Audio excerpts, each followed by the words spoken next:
ओम दुर्गा देवीये नमः। तृतीय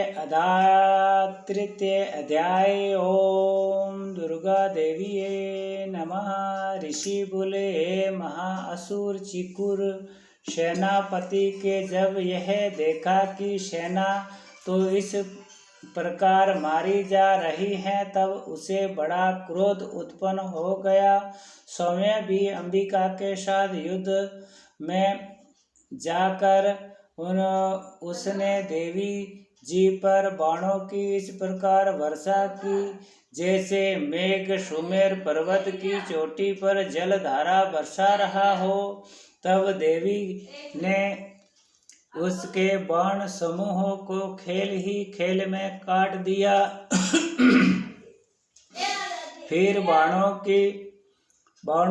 द्वारा उसके सारथी घोड़े को भी मार डाला। फिर झटपट धनुष और ऊंची लहराती ध्वजा काट कर गिरा दिए। जब उसका धनुष कट चुका, तब अपने बाणों से उसके अंग बीध डाले। जिसका सारथी एवं घोड़े मर चुके थे और धनुष भी कट चुका था, तब वह बिना रथ पैदल ही तलवार ढाल लेकर देवी जी की ओर दौड़ा। तेज तलवार से सिंह पर जाते ही प्रहार कर दिया। फिर देवी जी की वाम भुजा पर बड़े जोर से प्रहार कर दिया। हे राजन, जो ही तलवार देवी की भुजा पर पहुंची त्यों ही टूट गई। फिर जो असुरों ने क्रोध से आंखें लाल लाल करके शूल पकड़ लिया, भद्रकाली जी पर उस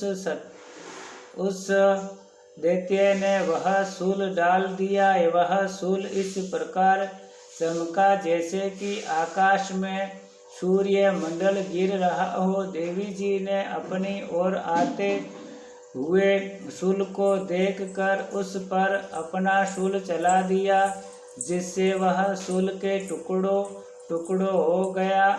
साथ में उस चिकुर महादैत्य के प्राण भी निकल गए।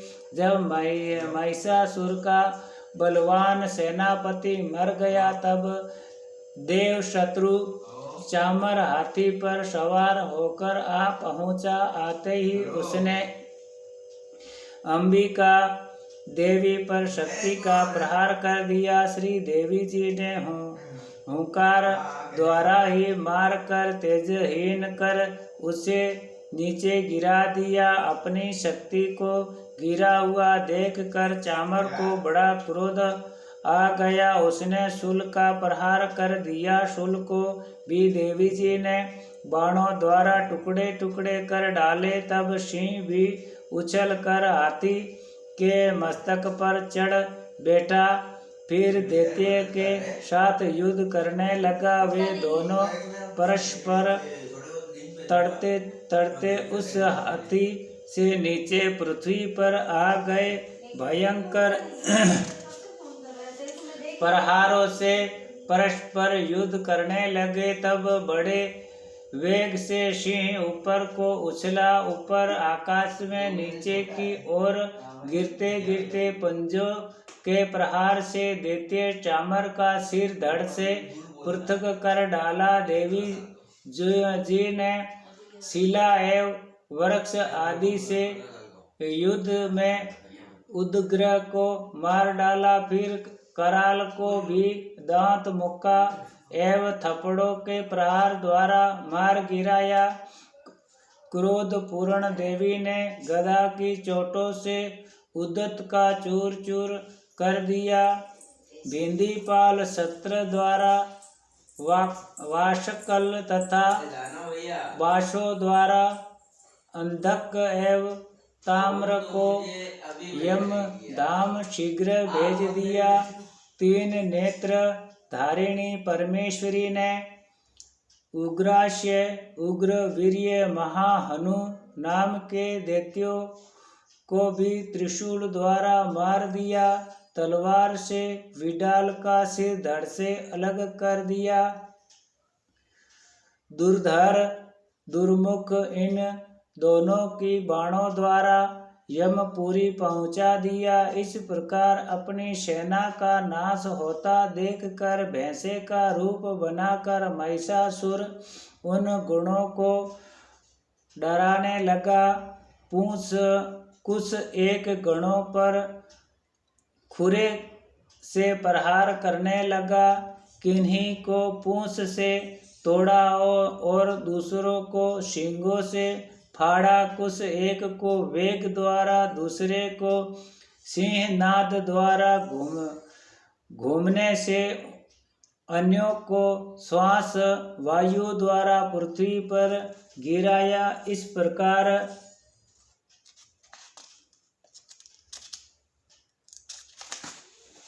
गण सेना को गिराकर वह महिष सिंह की ओर झपटा। जो ही सिंह को मारने लगा, जगदम्बा को बड़ा क्रोध उत्पन्न हुआ। इधर पराक्रमी महिष भी अपने सींगों से बड़े ऊंचे ऊंचे पहाड़ उठाकर फेंकने लगा। साथ में गरजने लगा। वेग के साथ घूमने पर पृथ्वी क्षुब्ध होकर फटने लगी और उसने पूंछ से समुद्र पर प्रहार किया, जिससे क्षुब्ध होकर समुद्र पृथ्वी को चारों ओर से डुबाने लगा।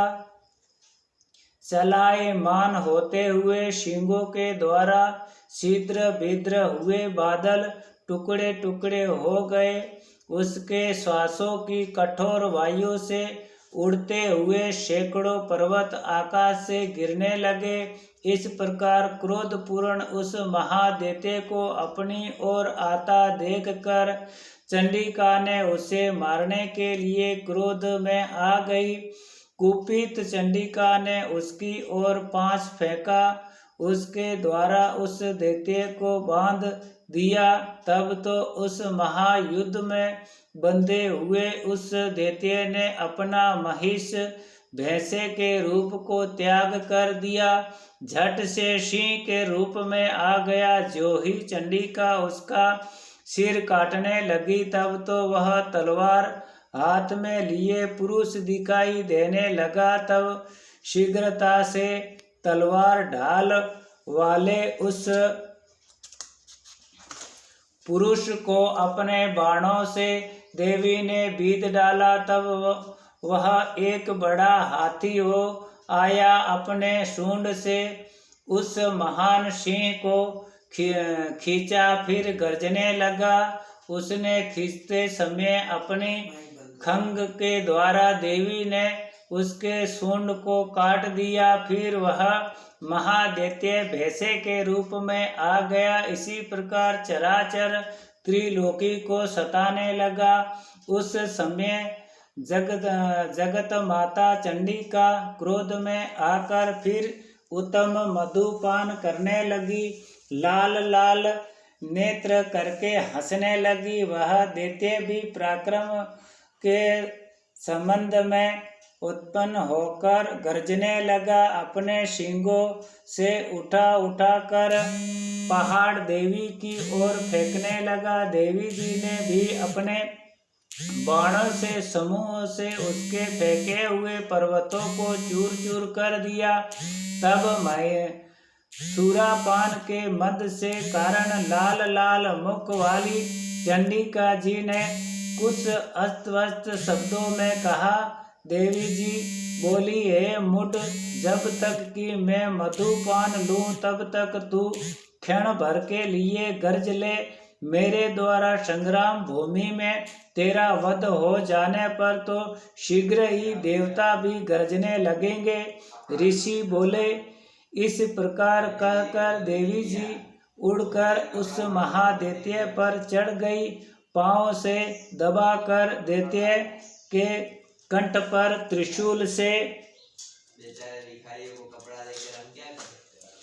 आघात किया। देवी ने पांव से दबे हुए उरा दैत्य ने अपने मुख से बाहर निकलने का प्रयत्न दूसरे रूप में किया। अब आधा निकला था कि देवी जी ने अपने पराक्रम द्वारा वहीं रोक दिया। आधा निकल कर भी उस दैत्य ने युद्ध करना आरंभ किया। तब देवी जी ने अपनी तीखी तलवार से उसका सिर काट कर नीचे गिरा दिया। दैत्य सेना हाहाकार करने लगी। तब उस सारी सेना का भी देवी जी ने नाश कर दिया। सभी देवता अत्यंत प्रसन्न हुए। दिव्य महर्षियों ने 7 देवता लोगों ने उस देवी की स्तुतियां की। गंधर्व राज गायन करने लगे, अप्सराएं नाचने लगी। तृतीय अध्याय।